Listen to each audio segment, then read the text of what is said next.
10 reasons why you should start or stay in the game to grow your businesses. And let's talk about my new masterclass.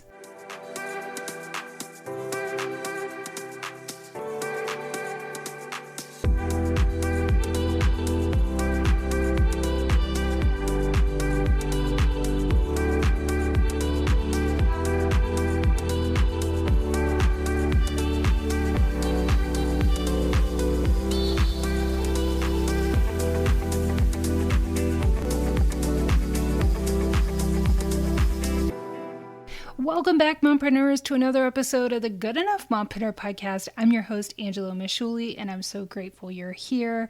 Thank you for listening to this episode, or welcome back. Either way, I am just delighted to be here with you. And, we're here to empower moms and ignite your success. So let's dive into a topic that's kind of been on my heart lately. I have sometimes done these Friday episodes because this summer has been really busy.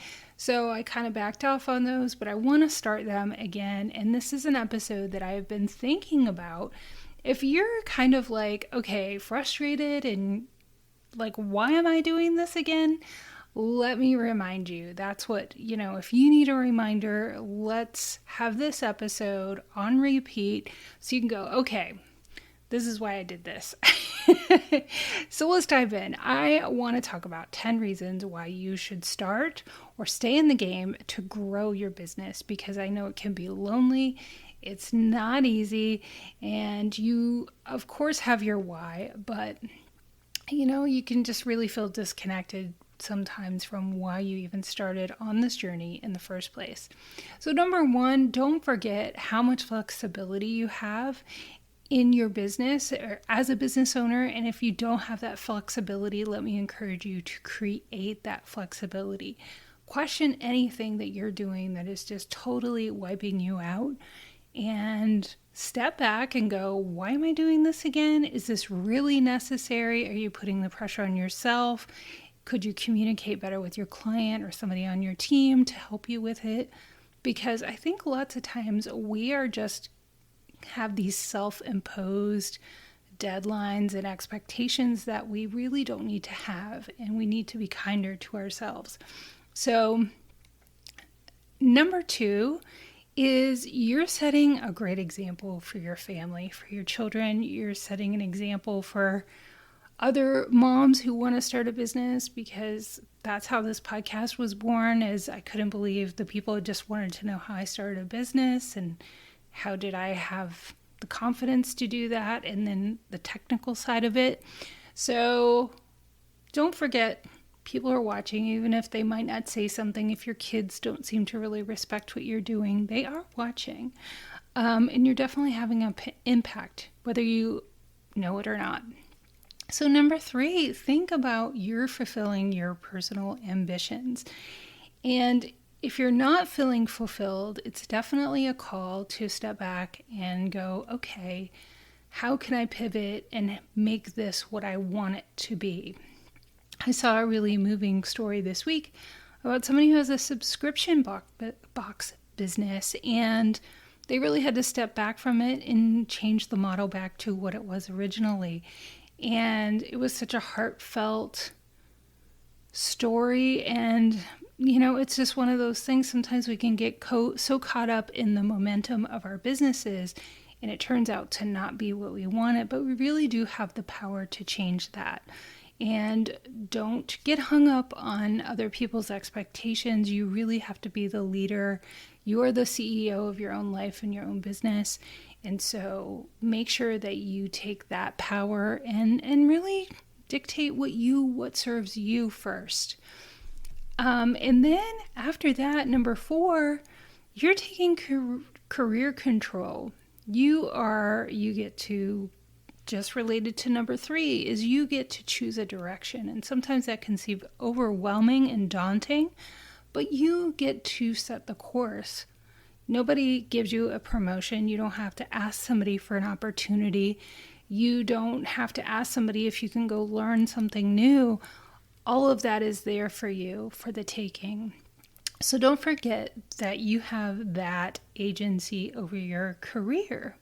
If you want to branch into a different section of your business or develop a new skill or offer a new service, offer a new product, you have the opportunity to go and do that. And that's so powerful. And number 5 is you have increased financial independence. And if you're not there yet, maybe you're just a side hustle or that's just all that you want, at some point you can grow that. When you're working for somebody, they really limit your income ability. But as an entrepreneur, you don't have that limit. Really what the limit is your personal growth and your own personal development, and that sets the limit for your capabilities as a business owner. So remember that. So number 6, you get the opportunity to network and build a community. That's just so awesome. And one of the things that I didn't realize was so great about starting this podcast is I wouldn't be able to have these amazing conversations if it weren't for starting this podcast. It was so scary. It was so tough. All the tech, all the things. And it wasn't until months later when I started to get some traction that I really was so appreciative that I hung in there, and hearing the stories and all the wonderful people I get to meet. So give yourself a pat on the back, give yourself grace, have some patience. I know that's really tough, but hang in there, continue to create your network, doing what is your superpower and what you love, and build your community.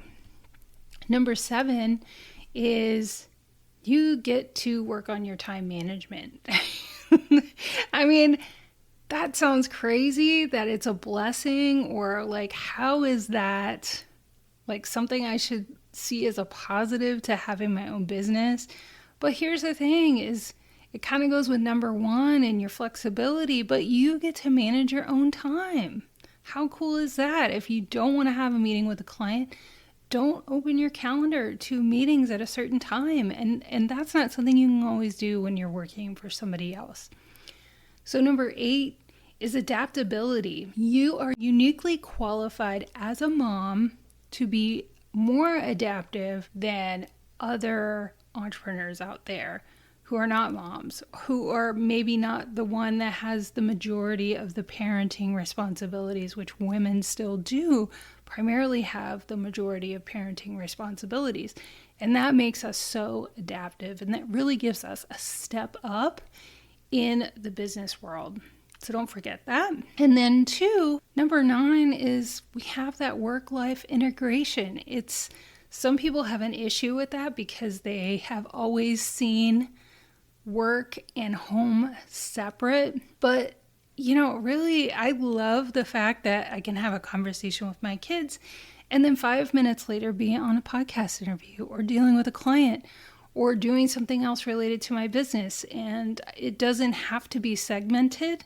We don't leave parenting at the door when we go to work. We don't leave work at the door when we go home to parent. So I think it's a falsehood that there is a separation. Embrace the integration and realize that that is a superpower of yours too. And then number 10, realize that you're really making a difference. If you're not feeling you're making an impact in your clients' lives or the people's lives around you, that's another calling to check in and go, what am I doing? Could I have greater impact? I want to have this impact, but I don't think it's happening. How can I do that? And assess. Is there somebody you can get to help you? Is there more research you can do? Is there another skill that you can learn? But those are all things that are within your power that may not be if you work for somebody else. But I'm going to throw in another thing on the list of reasons to stay in business as a mompreneur or to start a business as a mompreneur. I mean, I recently saw a statistic, can't talk today, that 65% of businesses are owned by men. And I did a post about this on Instagram. You should go over there and check it out. that when I saw the Barbie movie with my daughters recently for the second time, I just really realized how in the business world we're taught one way to run a business. And I think women have a great opportunity to blaze a trail on a new way to run businesses. And we have so many skills, soft skills. We have so many leadership skills that make us especially good at running businesses. There was a recent study that was published that showed businesses in the UK who had women in leadership positions had more profits. And I also heard that women who start businesses have more longevity in the first 10 years than male-founded businesses. So, we have that adaptability, we have that pragmatism, we have so many reasons why we're good at business. So I wanted this episode to be there for anybody who may need to be reminded of that. And it's not like you hear it once and it sticks and it's good. Being an entrepreneur is a roller coaster. So anytime you might need to hear this episode again, just go ahead and save it on your phone and play it, and it will be there for you.